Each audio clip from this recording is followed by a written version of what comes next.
So what we have here is the hidden blade again, and in the middle right we have the actual blade itself, so you can see that slides in and out just along this track here. It's 3D printed right in there.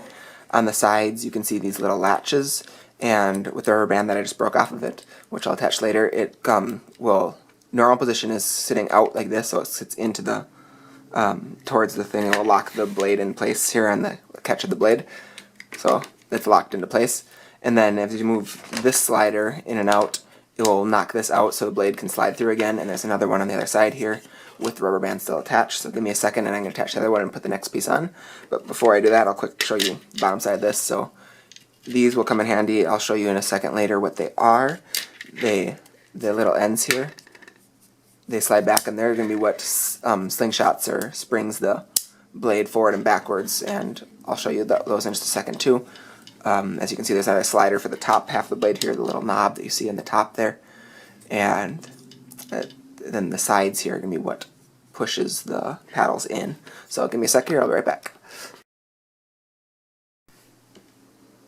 Alright, so I quick put the rubber band back on, glued it with some super glue. It really works really nicely. I've used that for the entire project here. It's now my favorite glue.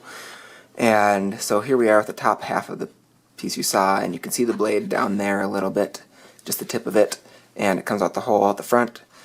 And what we're going to do is, this rubber band is what tensions those two things I was pulling on earlier at the ends here, the little bars, and the rubber bands keeps the paddle shut here, these two rubber bands, and they're just glued in place. And so what happens is, if you watch, you can see so watching right here, see that sort of, it's caught on the little notch on the butt of the blade.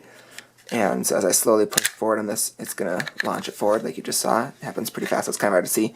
And then likewise on this side, see it's catching there, it's pushing the paddle in. There, it should have shot back, but I'm holding it in place so it wasn't going as fast. So let's quick bring it back out.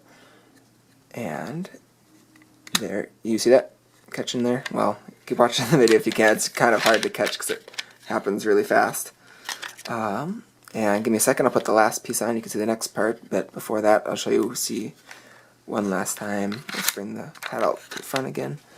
If you watch this, these will catch too, and that's where it's tensioning, right there. So, see, the tension there, so the rubber band stays there, and the moment it releases, it just launches it back. Alright, now give me a second, I'll be right back. Here's the final part of the mechanism. We're going to start with this piece. This is what I've added differently from the last scene is this, and I just glued that on too. And that's just there to support this, which is the spring, as you can see, so that applies tension, which holds the rope in place and retracts it back every time you pull it.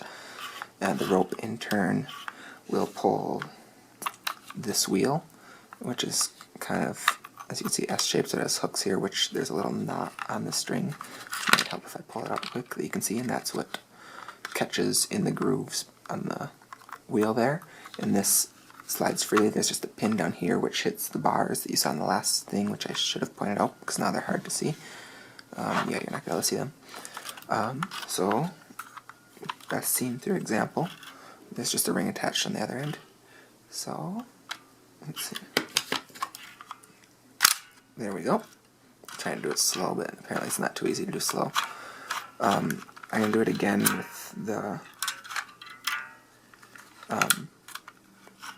blade halfway retracted. That way it won't be operating that, so I can do it slower now. So if you watch closely, it pulls, each time it will pull it halfway across. So you pull it there, click, and you pull till you hear the click, and then that's when you know it's good. What's happening here is, let's see if I can get a side view. Picking an angle. So see those kind of wedges on top of the wheel?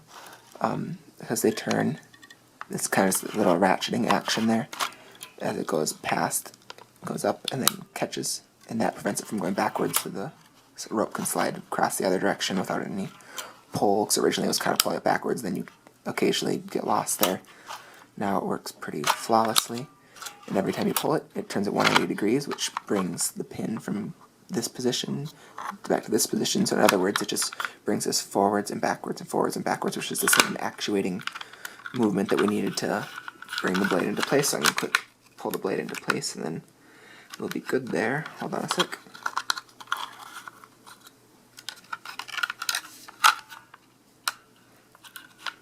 There we go. Alright, now the blade should be locked into place, so we'll put this down. And apparently it's not in place. There we go. Alright, oh, no, it's not liking that. Let's start within the bottom.